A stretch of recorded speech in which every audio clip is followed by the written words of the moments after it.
All right, you guys, welcome back to the channel. Things are moving super fast, so gotta stay on top of all these new developments. Some of this stuff you guys have already heard if you've been keeping track of everything. Many of you are subscribed to many channels and you're on top of this. I've seen some chatter, some stuff coming through Facebook and places like that of some of the stuff that I'm going to cover today. But of course, we're going to give it our take on what's going on, these new developments. Things are moving at a fever pitch as Donald Trump is now moving through pretty much the entire Constitution. Posse comitatus, we are right here on the verge of a complete takeover, and most of the American public is very happy about this because he's getting the job done with the illegals, doing raids on different plants and things. These were people that were taking American jobs. And I absolutely agree with that part of it. I have no problem with that. In fact, that should be done. But the problem is the end point and how he's trying to marry this with the tech billionaires who are already telling us that our jobs are going to go away anyway. It's like he's robbing Peter to pay Paul. He's giving us a gift and then taking it away with the other hand. And we're supposed to accept this outcome. Now, if this was detached from any kind of long-term plan, and this was just about the border and just about securing American jobs, then I would be all for this 100%. But these people have proven themselves over and over again. And I'm glad to hear channels like Call for an Uprising talking about Donald Trump's links to the WEF and Schwab and all these people who we already know and have already established as being evil. And yet here we are, right? And it's harder and harder to convince people that just because we're getting, a few thousand illegals taken out of American jobs, that's just a smokescreen to get us to accept the rest of it. Now, if you don't believe me, hang in there today because I'm going to show you plenty of evidence. We have lots of things to cover today. Probably be on here for the full show. And at the end of the show, I have a surprise for you of something that I found in my garden. For those of you that are, into that, I'll show you that at the end of the show. But good morning, everybody. And about 5 years ago, we noticed a trend in the predictive programming. We're going to start with rabies. We noticed a trend in the predictive programming about changes in wildlife. There was also a covert state rabies vaccination program that kept increasing. It went from like 5 states to 10 states to 13 states. And now I don't even know where it's at now, but they were dropping these rabies pellets. And it was public information, but it never really made front page news. It was something you had to dig for. So a lot of people didn't know this was happening, that they were dropping rabies pellets out of airplanes. And then we saw changes in the wildlife. We saw something very weird, like the wildlife was getting these weird growths and formations and zombie deer and zombie squirrels and rabbits with growths coming out of their face. And we're given some kind of cover story telling us that that these things were natural and normal, that they happen all the time.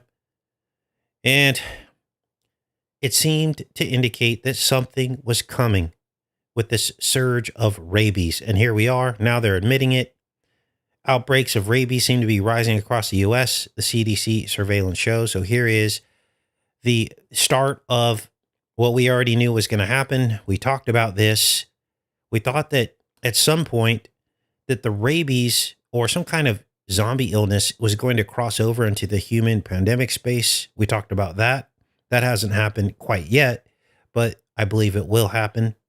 We even went into biblical accounts and we read about at least 2 prophets who spoke about end times judgments against all who came against the Most High. So be glad you're in the narrow group. Be glad you're in the remnant because you will not suffer whatever plagues are coming in the last days. And the prophets speak of flesh falling away from bone and things like this, and sores and things like this for those who come against the Most High. So I believe all this is a precursor to that. Let's play some of this here. They are setting traps for rabid skunks in North Carolina's Franklin County, the second fastest growing county in the state with a growing wildlife rabies problem.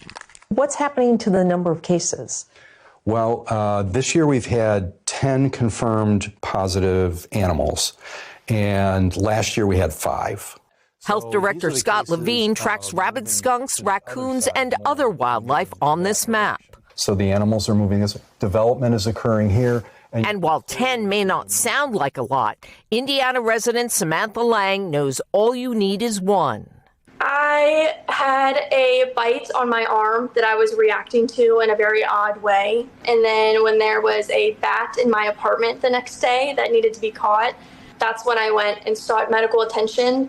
The bat wasn't caught and couldn't be tested for rabies. But the virus is fatal once symptoms set in. So Lang got a series of rabies vaccines and a $25,000 bill she hopes insurance will cover. Today, the CDC is tracking 15 outbreaks. We've had a pretty historic 15 outbreaks. This isn't just fear mongering. It's not a scare tactic. Something is happening. Something is happening. number of calls about rabid bats across the entire United States. At peak rabies season, it does seem like activity is higher. With deadly consequences for people. The virus transmitted by an infected animal bite caused 6 human deaths over the last 12 months, says the CDC, after 3 years of no such deaths reported. Officials say to protect yourself, avoid animals behaving strangely. If you get bit, call your local health department immediately and make sure your pets are vaccinated and their shots are up to date. If your dog or cat is not. Now, I don't know about all this and the vaccination of the pets. I don't know about all this. All I can tell you is that they, the people that control everything, have somehow introduced a wild card, some kind of weaponized rabies. And if your pet is out, if you have an outdoor pet and they're out there running around with these animals and they happen to get bit, just look out for signs, because if your animal then bites you, you could catch whatever they have. And once the symptoms set in, it's already over. You die unless you go right away when you suspect that you have it. So this is increasing. There are even actually some theories that squirrels, which never ever used to be able to get rabies because they're essentially rodents. Well, now they're saying that squirrels can get rabies too. So just be careful. This is what I'm telling you. And understand that this isn't an accident, that this whole thing started surging just after the 2020 pandemic. That's not an accident. The two are connected on some level. I don't know how, but this is when we started to see the increase, and now it's on the map, and now they can't deny it anymore because too many people are noticing. So they're having to admit it now. It's probably already been a problem, but when the mainstream then admits it, that means it's already gone off the rails. Now, let's get into some other aspects of the things that are coming upon the earth. I did listen to RFK Jr.'s testimony. Wait, hold on. First of all, bear mauls elderly man on a tractor. So we have not had a bear attack here in Arkansas in 25 years. And yet a man's on his tractor and he's attacked viciously by a bear. Bear was probably rabid. They are testing the bear to see if it has rabies or not. But this guy from the Ozarks got attacked by a bear, almost killed him. And so the animals have no fear anymore. They're losing their fear. There's also scripture in the Bible that talks about in the end times, there will be people attacked by animals. It will be part of the judgment. And you have to wonder, we've had our theories on this, like, why is this happening? Part of it could be rabies. Part of it could be that the animals do not recognize the people who altered their DNA. They don't recognize them as human anymore. So they've lost their fear of them. Now, everything we're going to talk about today kind of ties into these themes of AI, disease, cancers. All these things are going to tie in together. Donald Trump, the AI tech brothers, and all of this we're going to get into today. Now, as I said, RFK Jr. gave a testimony. One of you sent me kind of a condensed version of the hot moments because it went on for like 3 hours. One of you sent me an hour-long version. So thank you for that. And I listened to this, and it was all about the vacation nations for children. We're calling it vacation nation because we can't say the real word. And it seemed to both defend the vacation nations, but also admitting that it harmed people. So there's a confused message here. And then Kennedy even said that Trump should get the Nobel Peace Prize for the Smack the Nation. He's still defending the original Smack the Nation. And his testimony seems to dip back and forth between condemning them and then supporting them. And here's the question. Either they kill people or they didn't. And if it killed people, it shouldn't be on the market. And now he's blaming Tylenol. Tylenol is a new fall guy for autism, he says. Now, we all know what's really causing it. The very fact that you can't even talk about it should tell you everything you need to know. They don't even allow discussions about this on social media. The fact that I even said the word AUTIS to the M is probably going to already have this video under scrutiny. And what's the point to all this? Well, I think all this confusion that I saw in this hearing is a big LARP. RFK Jr. is playing the role of the confused politician who keeps contradicting himself and putting the public health at risk. And I think that the end game is going to be that Trump will flush the toilet on RFK Jr. at some point, and the whole debate will get flushed with him. It'll be laid to rest on the grave of RFK Jr., and he'll be shamed away from politics. He will have done his LARP duty, and no one will ever bring it up again because they'll say, you know what? We already talked about this with RFK Jr. It's over. I believe this is what's happening. So he says here, Kennedy to link Tylenol use in pregnancy to the word. How can you say that? Like, okay, so think about this. This would be easy to confirm or deny, right? You find a group of children with autism, and you go back and ask the mother, did you use Tylenol ever at all? And if half of them said they never did, that would rule this out. It would be not true, right? Now, let's read this because maybe he's got some kind of study he did. RFK Jr. plans to announce that use of popular over-the-counter pain medication Tylenol in pregnant women is potentially linked to the word, contrary to medical guidelines that it is safe to use. Kennedy in the report will suggest a medicine derived from folate called folinic acid can be used to treat symptoms of it in some people. So I guess this remains to be seen. I don't think this is the cause, but another smokescreen. Now, meanwhile, Trump is saying that Americans should take the smack the nations that are not controversial. Okay, so right there, he's admitting that some are, and some are the very ones that he made. In every single country, but the world needs a strong US CDC. We just want to make sure. This person. So, right there, he's admitting that some aren't. How did we get to a point where anything that was required by our government to take harmed anybody? Right? Like, are we in the Twilight Zone? Like, even if there was one person that died from it, wouldn't that be dangerous enough to not have it on the market? But yet, we live in a reality where people think, oh, well, there's it might kill some people, might hurt some people, but the other people, it helps them. Even though, anyway. So here we are.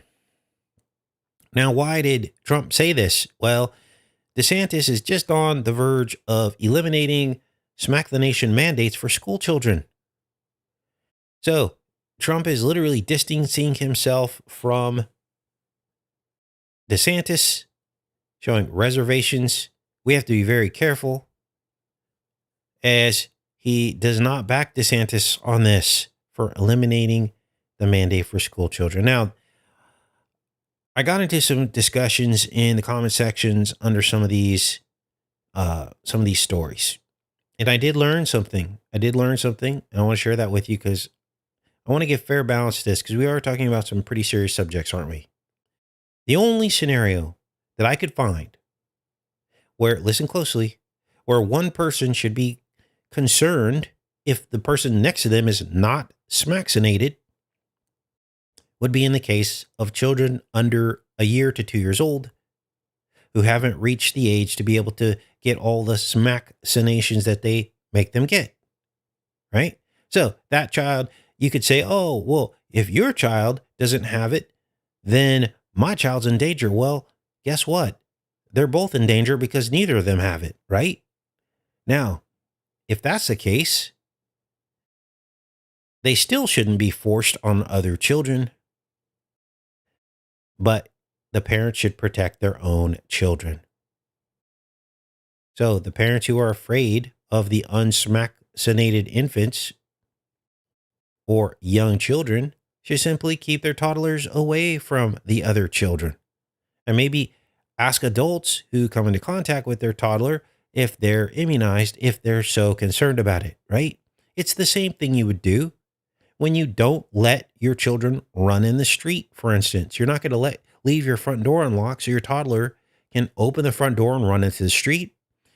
You attach outlet covers to the outlets. You put cabinet locks. This is what you do for 1 and 2 year olds, right? So it's no different.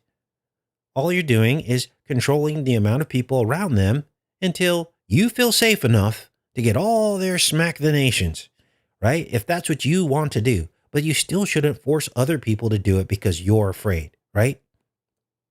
Just like we can't say, oh, well, you can't drive cars down this street because my toddler lives on the street, right? Or you can't sue the cabinet manufacturer because your toddler opened the cabinet and pulled out a pot and it landed on their head, correct? Or you can't sue an outlet manufacturer because you didn't put an outlet cover on it. So this shouldn't be rocket science to most people, but that was the only scenario where I could think of where someone could look at the person next to them and say, oh, if you're not smaccinated, you're putting me in danger. Otherwise, if they want to be protected, but don't force it on everyone else. Now, this Florida thing is a completely different topic. It's about school-age children that are much older than 2 years old. And again, whoever wants their children to get it, they will have already been immunized. And unimmunized children isn't going to be a threat to immunized children. Now, they do say that, for instance, the MMR is only 97% effective at 2 doses. Okay, so there's a 3% chance, but then there's also a 3% chance that your child's going to, get hurt at school or something, right? So these are very, very small, narrow margins. Now, let's get into this tech billionaire dinner. And thanks for those of you that doubled down on this. And again, this is something that a lot of you have already seen, but we're going to double down on this. Now, what happened at this Trump tech billionaire dinner? Well, Trump is now promising the tech billionaires that he will steamroll over homeowners who object to data centers in their cities. Oh, so much about for the people. I guess this is for the oligarchs, not the people. Trump tells tech billionaires he will work to get them permits for data centers amid fears over costly impact on homeowners. He's promised the tech leaders that he will help them procure enough electricity to power massive data centers needed to develop artificial intelligence. Remember, artificial intelligence is what's stealing our jobs. It's what's creating a digital prison for all of us. Nobody should want one of these monstrosities in their neighborhoods. They increase electricity costs. They suck up all the water. They cause all of your costs to go up in the area where these things come to. And then they don't even really create jobs because they steal jobs. So it's like a vampire landing in your neighborhood. Let's keep reading here. Trump says, I know everybody at the table indirectly through reading about you and studying, knowing a lot about your business, actually making it very easy for you in terms of electric capacity and getting it for you, getting your permits, he told them. Wow. Administration has been working to remove roadblocks to connecting data centers to the U.S. power grid, though challenges exist at the state level. This is starting to sound like a beast, isn't it? Just sucking up all the resources around it. The promise comes amid what has been termed Trump's all-out assault on wind energy and the president's commitment to fossil fuel industry. Now, Bill Gates. Listen to what he said as he was invited to this thing and sat at the left hand of Melania Trump. On the other side, Mr. Facebook. That means that these two are very important. And remember, Bill Gates was all about the smack scenes. See how all this ties in together? AI, smack scenes, data centers, health information, total domination and control. Now, what you're going to hear next is Gates talk about gene editing. Oh, wait a minute. None of this stuff is supposed to have anything to do with gene editing, right? He talks about ending disease. Then he mentions warp speed. And he mentions merging two seeds together. Now, we've been saying this for probably about a decade, that this always was about merging the two seeds. Now, he's not talking about it in the way that we've brought it up, but I believe this is doublespeak, right? Let's listen, you guys. This is unbelievable. And so I deeply appreciate your leadership there as well. Thank you. Really, and a really amazing job you've done. Bill, would you like to say a few words? Well, I'm in the second phase of my career, giving away all the wonderful money that Satya's good work I stole from American people. Help multiply a lot. But I think the thing that ties my first career that I still spend some time on because AI is so phenomenal, and my second career is innovation, innovating in health in areas like vaccines or gene editing. And wow. He put the two in the same sentence. V's and gene editing, which are supposed to have absolutely nothing to do with each other, right? We were told over and over again, this doesn't change the DNA. The president and I are talking about taking American innovation to the next level to cure and even eradicate some of these diseases. He mentioned polio, which is one that we're close. We don't need new science on that one. For some like HIV and sickle cell, we do need new science, but the U.S. has. So remember, HIV and sickle cell. They've been working on this for 5 or 6 decades. If there was a way to cure it, they would have figured it out by now. They're the ones that made it, in my opinion. This is just fleecing the American people more. And what is he doing in the middle of all these tech billionaires when he's all about medicine? They're marrying the two. As the seeds, that in the same way that warp speed took those seeds and put them together, I think something fantastic can be done. Putting the seeds together, just like with warp speed, after he just got done talking about gene editing. This is all about marrying the two seeds together. It's like the Vesica Pisces, the merging of the two seeds. AI for our foundation is that we want a doctor for everyone in Africa through AI doctors. AI. We want farmers to have incredible advice and, kids to have a chance to learn. So now we're going to get into the farmers because the farmers are now bankrupt and they're begging Trump for money in the very place where Bill Gates bought up a bunch of farmland along the Mississippi River in Arkansas and Louisiana. Those very farmers in Arkansas are crying bankruptcy. We'll get into that story a little bit later. The work being done by the people at this table is changing the world. It's, coming fast, so it's great. Now, Melania was at this meeting. She chaired the meeting and literally says the robots are here. Let's get a summary of what was said at the meeting. Melania Trump made rare public remarks to kick off a press conference for the White House Task Force on Artificial Intelligence Education on Thursday, grandly proclaiming the potential for AI technology. I won't be surprised if AI becomes known as the greatest engine of progress in the history of the United States of America, she said. The First Lady is not an official member of the task force, which was established in April. It says here, is chaired by Michael Kratsios, director of the Office of Science and Technology Policy, and a former chief of staff for venture capitalist Peter Thiel.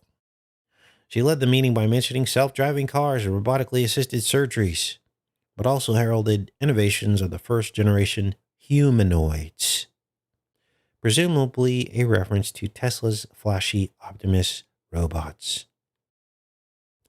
It says here, the model will someday account for 80% of the automaker's value. We already covered that in a story a few days ago. So here we are. It's here. Meanwhile, Sam Altman admits that the dead internet theory is happening now. OpenAI CEO Sam Altman, creator of the most popular AI chatbot on earth, says he's starting to worry that dead internet theory is coming true. I never took the dead internet theory that seriously, he tweeted. He was resoundingly mocked. You're absolutely right. This observation isn't just smart. It shows you're operating on a higher level, responded one user, imitating ChatGPT's M-laden prose. But the most common rejoinder was a photograph of the comedian Tim Robinson in a hot dog suit, referencing a skit in which a character who obviously crashed a wiener-adorned car desperately tries to deflect blame, exclaiming at one point that we're all trying to find the guy who did this. The dead internet theory is a half-prophetic conspiracy that suggests that effectively the entire internet has been taken over by AI models and other autonomous machines. Well, I believe that's absolutely 100% true. Just look at this channel and you'll see how the AI is almost 100% effective in basically stealing organic growth of a channel whose truth should be seen by millions of people. The vast majority of the posts and profiles you see, the theory holds, are just bots. I do believe that could be true as well. In fact, you're barely interacting with humans at all. Everything you access online is just a machine-maintained illusion, almost like the Matrix. Now, I know that many of you are real, most of you are real, but we've all seen the waves of bots that come into our channel, into our chat sometimes, and try to create havoc, try to seed doubt, and all these things. So I believe that this is partially true. Wow. Now, let's hop off of that. Meanwhile, let's get into a little bit of Epstein news. Both the right and the left continue to pre-package the Epstein case so that nobody is pretty much implicated. They've handpicked the survivors that they want to allow to be public. Should be the dead judicial system theory, right? Because everything is controlled in our judicial system and prevents the truth from getting out. It's almost 100% locked down.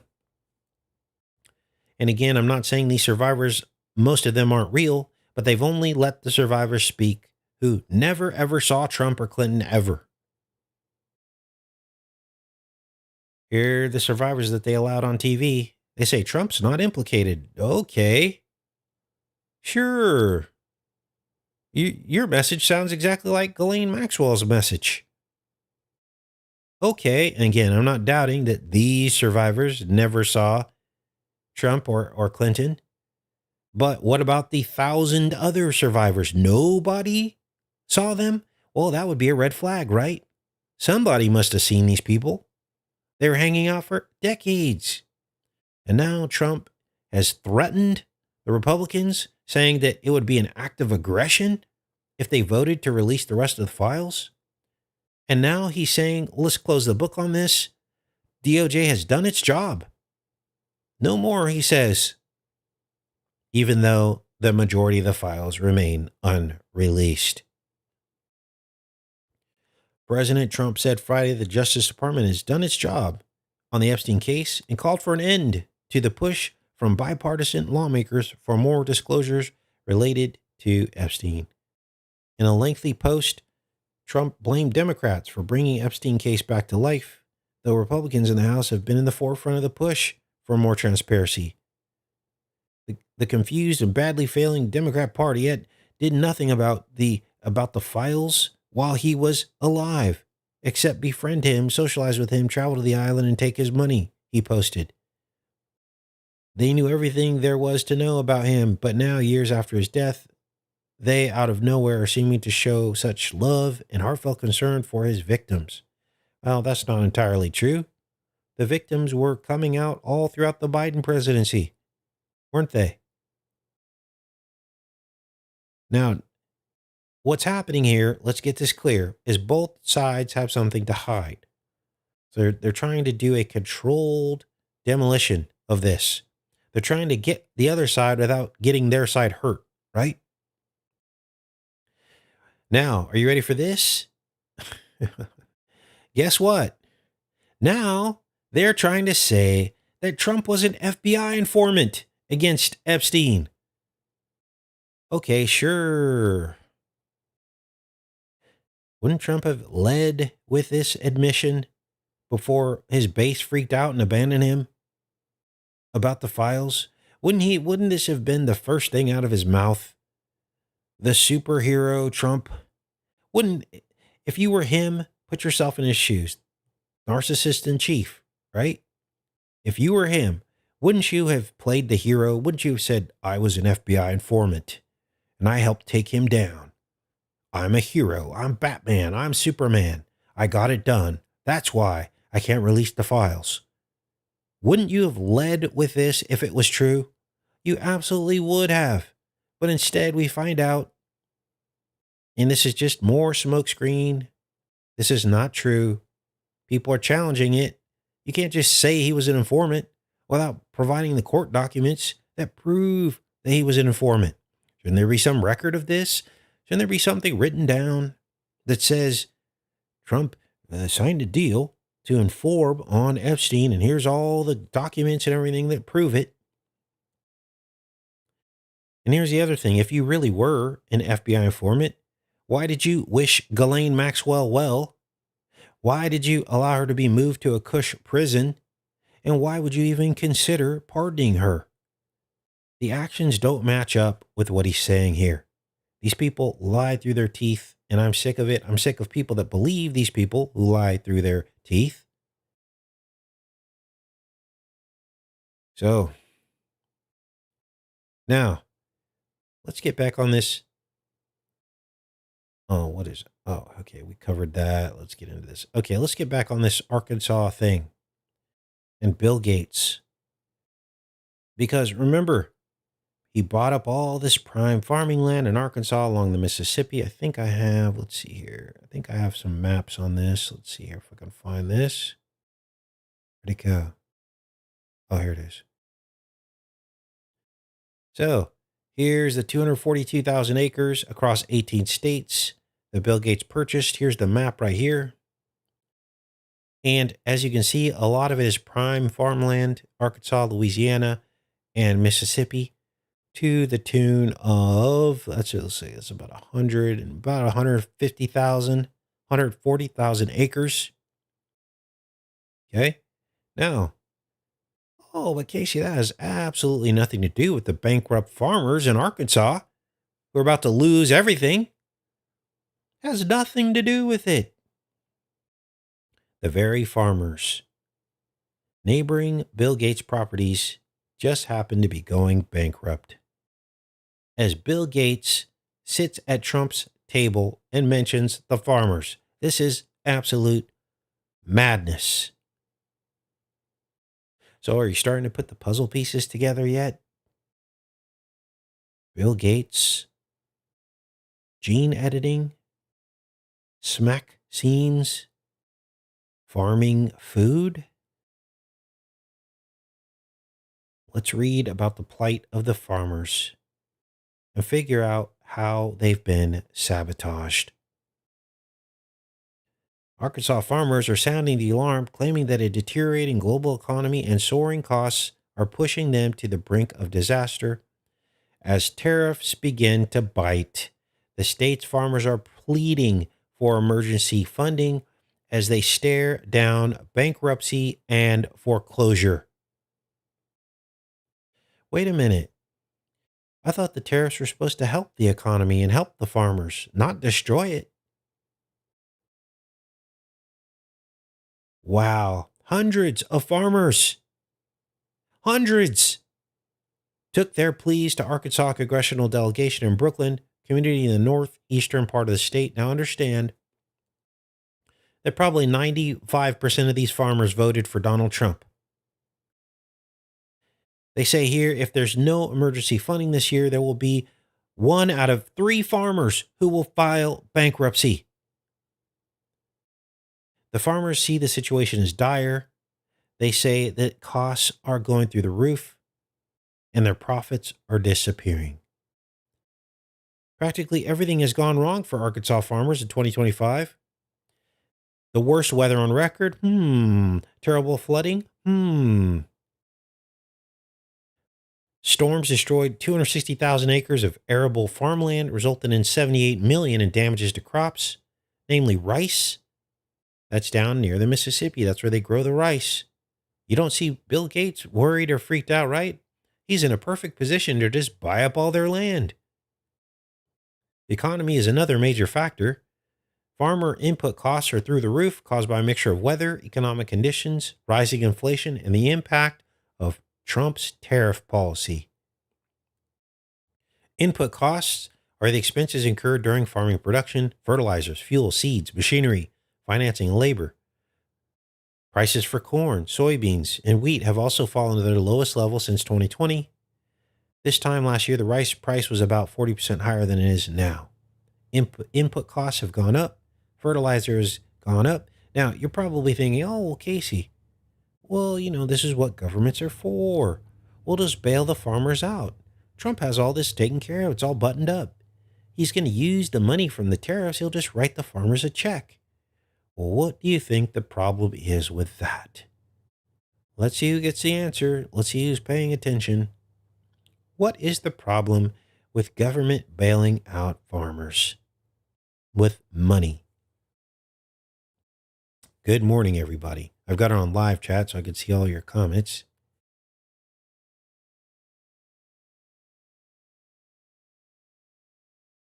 Okay. Nobody thinks about food silence. Yes, Brian and Debbie McCartney got the answer.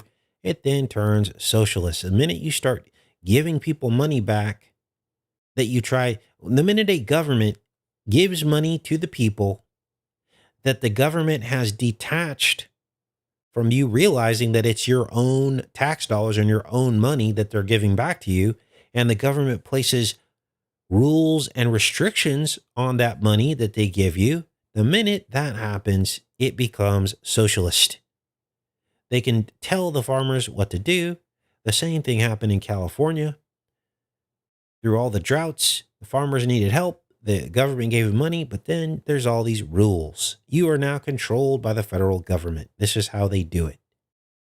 So here we are, you guys. Now, look at this. People have little sympathy for the Arkansas farmers who are asking Trump for help. This was a rope-a-dope, you guys. Trump rope-a-doped these people. He got them to vote for him, and then he threw them under the bus. They're calling them welfare queens now because they're asking for money. I was recently scrolling in the subreddit where people often share screenshots of regretful Trump voters. when I came across several posts about Arkansas farmers. Hundreds of farmers gathered before the representatives to voice their concerns. We already read that part. Look at all these farmers. A whole room full, representing probably millions of acres altogether. Mr. Trump, you looked at me and said, I love you. Mr. Trump, I need to see the fruit of your love. Never trust a man. One person shared a fervent prayer. Farmers, in my opinion, dear Lord, they're closer to you than anyone else on this earth because we deal with your earth every day. Dear Lord, we're hurting. Dear Lord, we can't help what's coming to us. We need help, dear Lord. So they're praying. Another farmer called the tariffs the ice cream on the cake for the perfect storm. In the short term, they have no choice but to mail us a check. I don't know a farmer that likes the check program.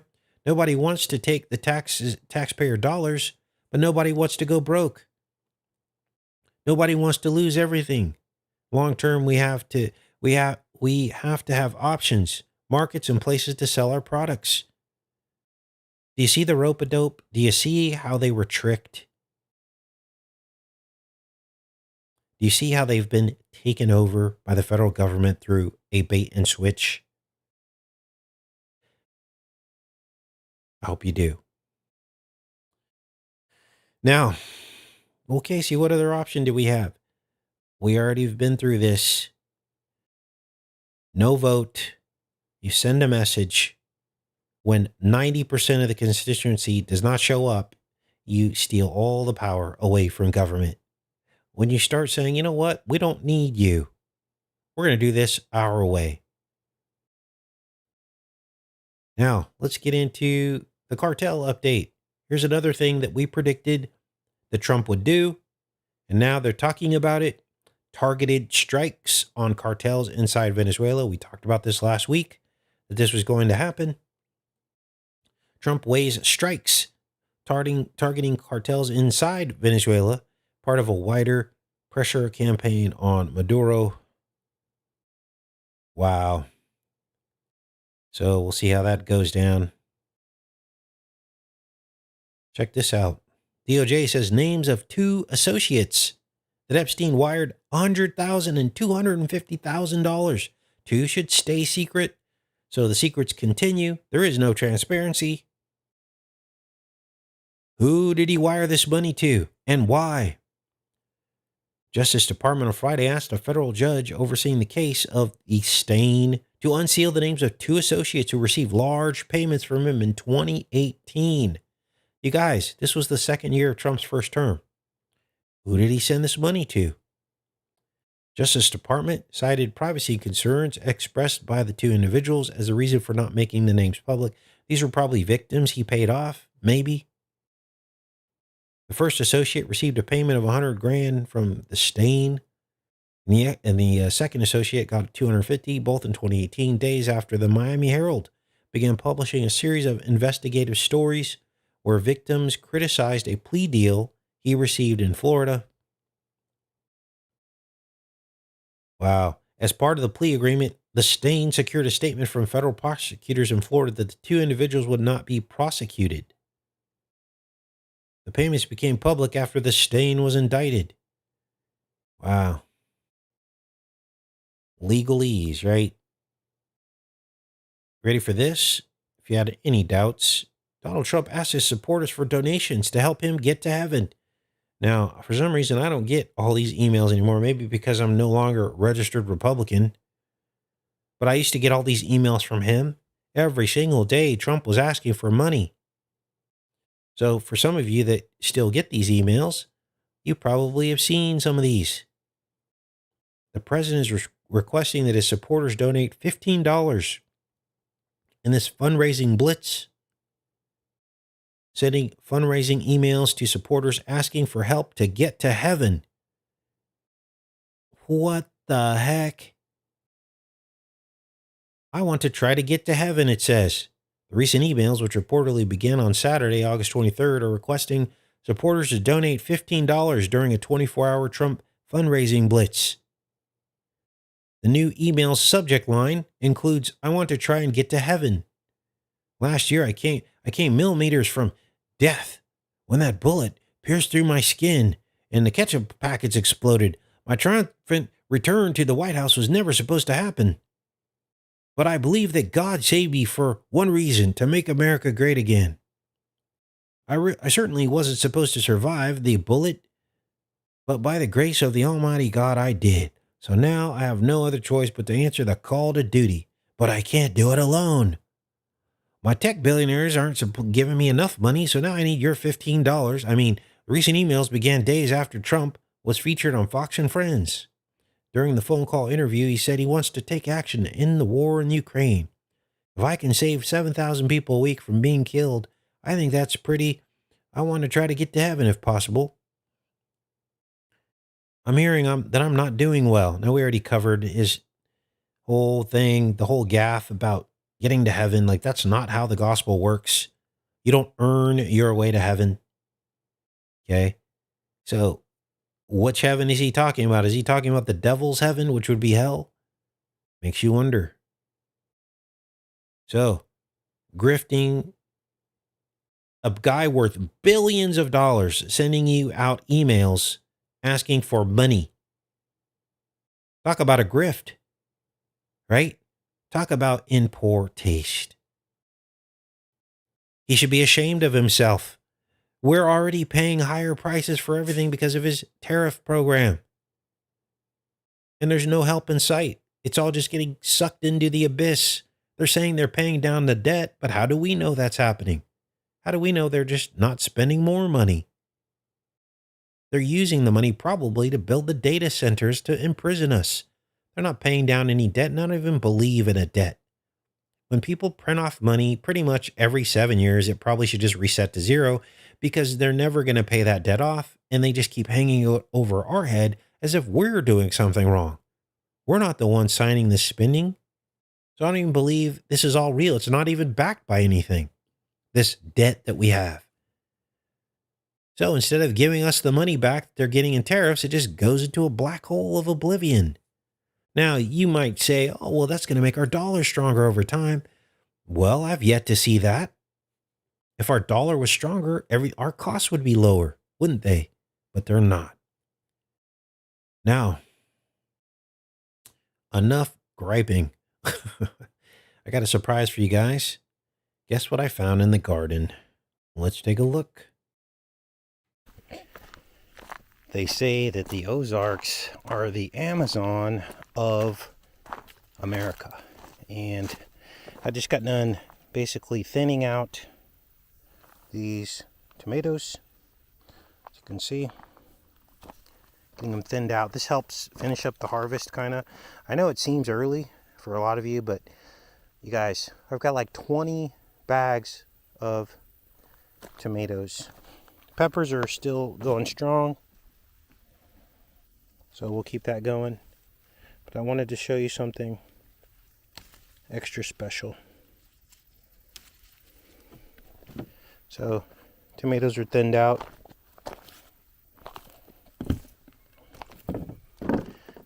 And we are going to play Where's Waldo?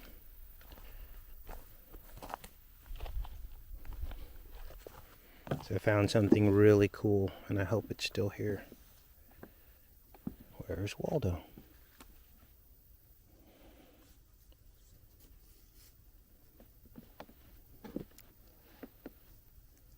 Can you see it?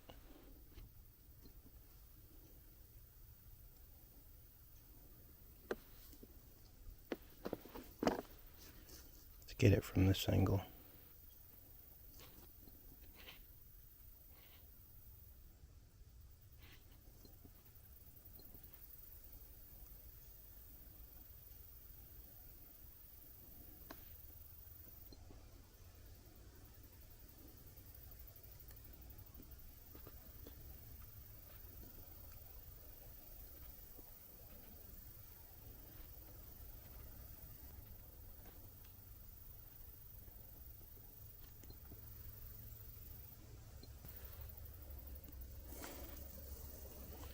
That is some kind of a really cool frog.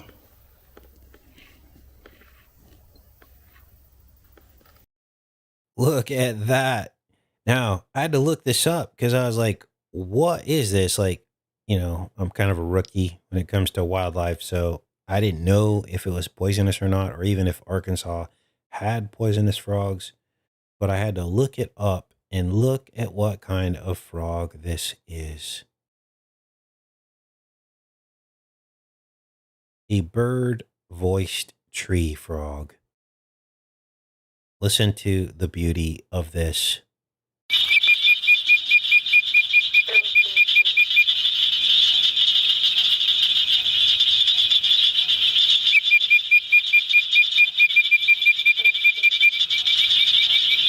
It's a bird-voiced tree frog, I think. I'm not sure if it's poisonous. I don't think there are any poisonous frogs in the Ozarks, but you never know if this is the Amazon.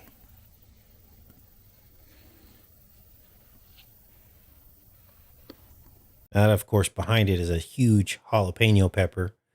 So he's in the jalapeno and serrano pepper plants. That is so cool. Just sitting on a pepper leaf. These are peppers. Just sitting there.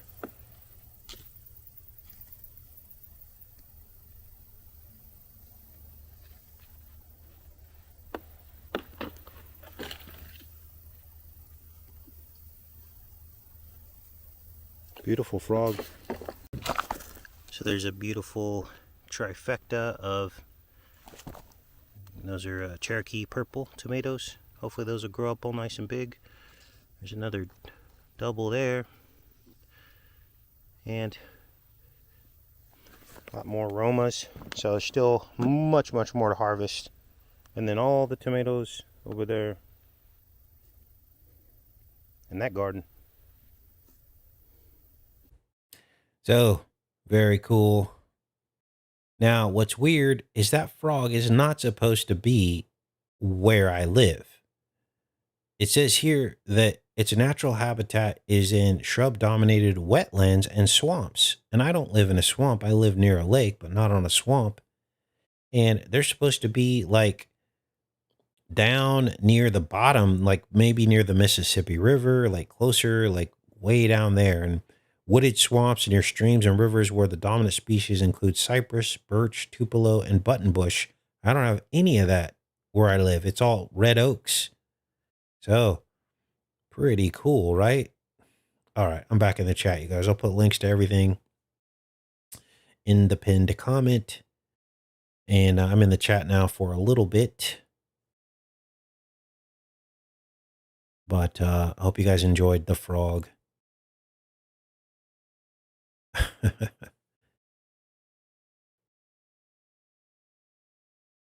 Those tree frogs are here in southeast Kentucky everywhere. Now, from what I read about the frog, they only come down into the bushes to mate. So it must be mating season. So it's in there looking for other frogs. Curious, did the frog have a banjo with him? I had one on my tomato plant. Same frog. It's cool looking. Oh, wow. Yeah, so that's wild. They must love tomatoes or something, because the tomatoes are right next to that. They like your spring. Maybe they're down in the spring. Yeah. So I've got a ton of peppers left to harvest, like pounds of peppers. So I'm waiting for them to get red, though. I love when they get red, but I might run out of time in terms of frost, because as soon as that first frost hits, it'll annihilate the peppers. So you got to get them off before the first frost. All right. Well, what else is going on, you guys? Anything else you want to talk about before we pop off of here?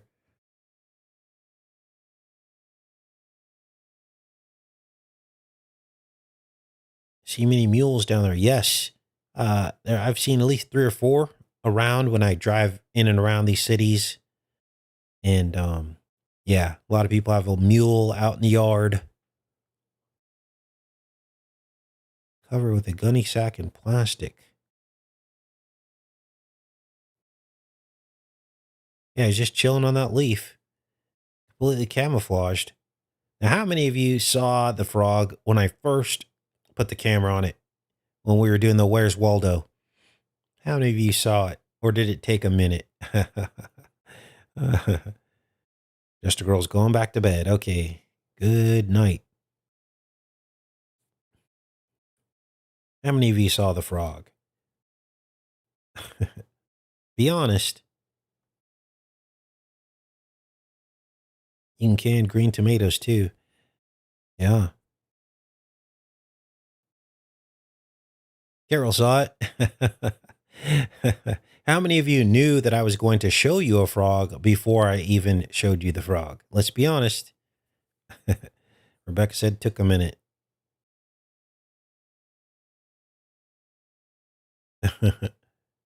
Danelle saw it. What do you think of the West Coast Health Alliance? Have not delved into that yet.